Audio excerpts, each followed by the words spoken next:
Every year we sort of assemble some really great movies, and we're kicking off with perhaps one of the more subtle of horrors that we've shown for a while, and that's Axelle Carolyn's Soulmate.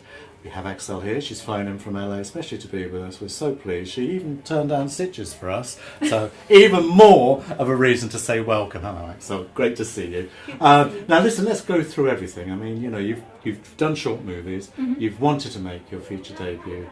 Why Soulmate? And give me a rough idea of the background towards it. I actually never thought I'd be a director. I knew I wanted to do something in film, but I wasn't sure what. And then Neil and I, my husband and I, went for a trip in the countryside, and we just kind of drove around and got a little bit lost, and we found all those amazing looking places, little villages, and we thought, you know, I haven't seen a proper British ghost story in such a long time.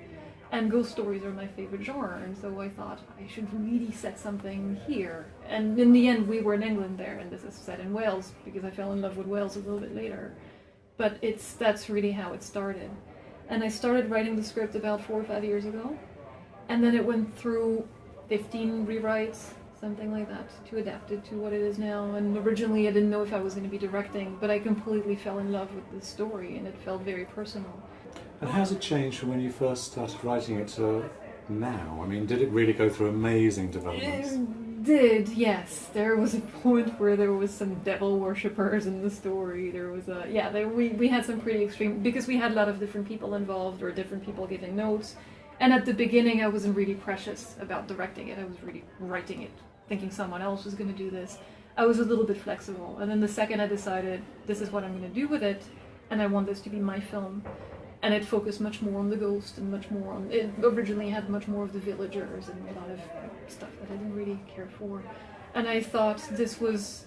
I love the Ghost and Mrs. Muir, and I think this is kind of a modern version of the Ghost and Mrs. Muir in a way, so that was my guideline.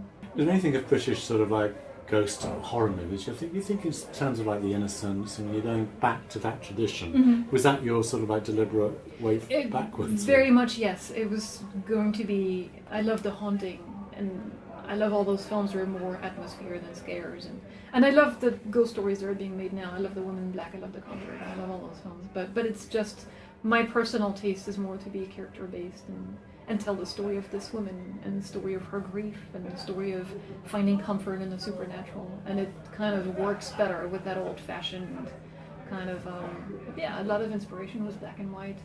Things like The Innocents, or like The Haunting, or like The Ghost and Mrs. Muir again. Yeah.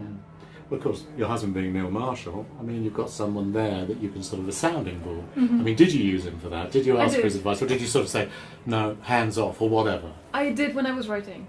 He was hugely helpful, because every time I finished a draft, he would read it and he would tell me what he thinks doesn't work. And every time I'd be like, you're completely wrong, this is stupid. And then an hour later I'd go back to his notes and I'd be, I think I can work with this, actually. This is really, And I learned that this was my way of dealing with his suggestions. I hate you, this is terrible. And then, actually, maybe I can do something with it.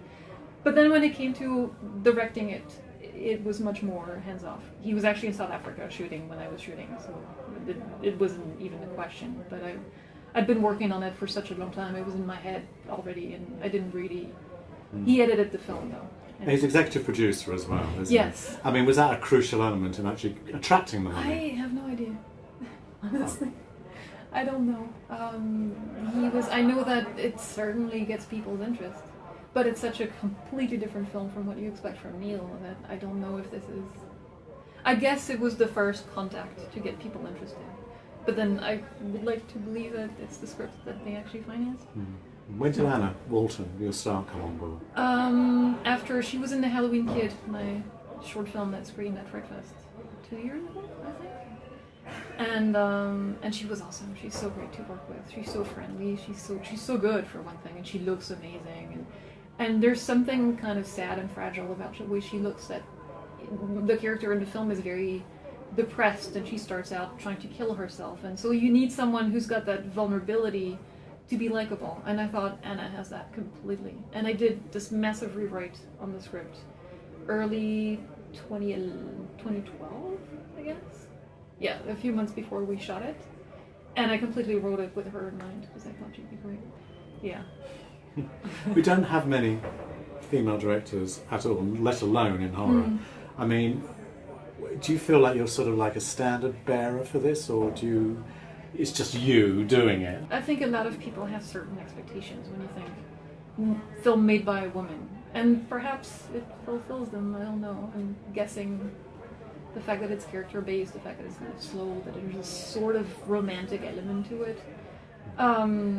But yeah, I don't directly think I'm a woman making a horror film, so it's something that people. You expected think people to be afterwards. sort of like dismissive about that side of the fact that it is more romantic based, and they think, oh, only a woman would do that. Yeah, And I'm playing devil's advocate here. You know what I feel about the Yeah. film, so that's what I'm I saying. worry a bit about that, yeah. But then I'm thinking that's completely stupid because you look at a film like May, and if you watch that Lucky McKee, you think this must have been made by a woman because he's got this sensibility and it's very romantic too. And then you think, oh, he's a guy. And most films that are made that have this kind of sensibility are made by guys. So what does it mean that it's made by a woman? I don't know. I'm not sure. That's for someone else to decide, I guess, watching it. It looked great. I mean, on the big screen, it looks fantastic, doesn't it? I mean, you really go for that sort of like, it's an intimate story, but you've given it a big look. I mean, is that one of the things you wanted to do? Yes.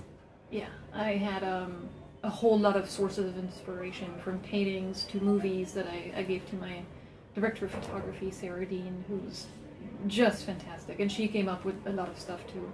And we also have the widescreen format, which at first I wasn't convinced by, because I thought a lot of people are going to see this on TV.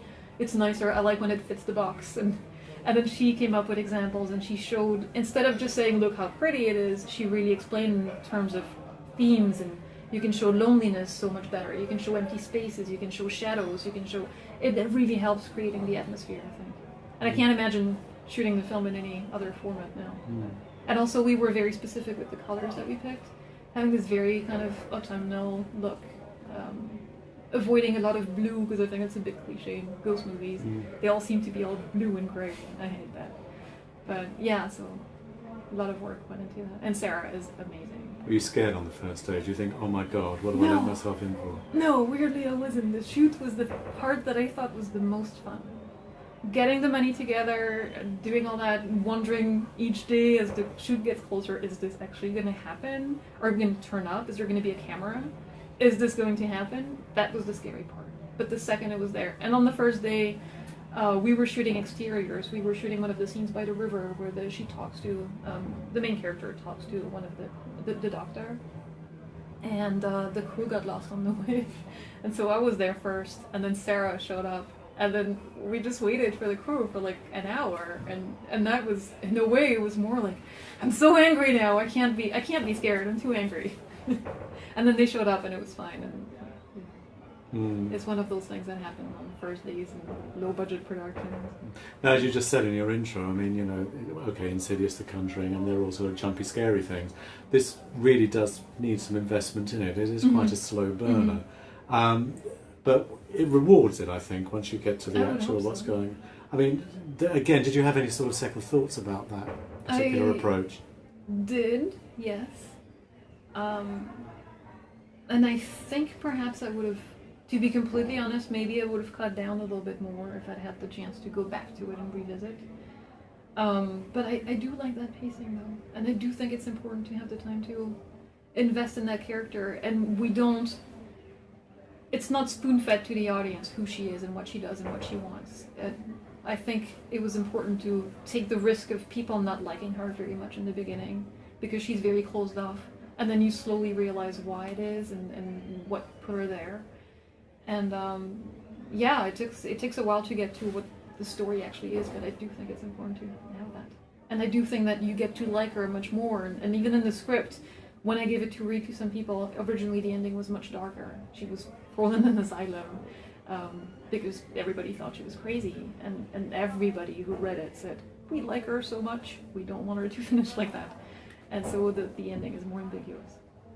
What's next? I mean, now this is done and dusted. Have you got a UK distributor for Not this? yet, no. Oh, okay. No, we've got sales agents. They're doing AFM next week. So. Okay, so what's next? I mean, you're going to sort of, now your baby's out there. Yeah, I'd love to get a second one made. I've got a script that I absolutely love that I'd like to get made. It's also a weird mix of genres, but it's based around the Mexican Day of the Dead. And yeah, I'd like to try to get that going, but it's a completely rebuilding relationships with producers and everybody, because I moved to LA and the script is set in Mexico. So it's kind of starting from scratch for me. Axelle, thanks. Thank you.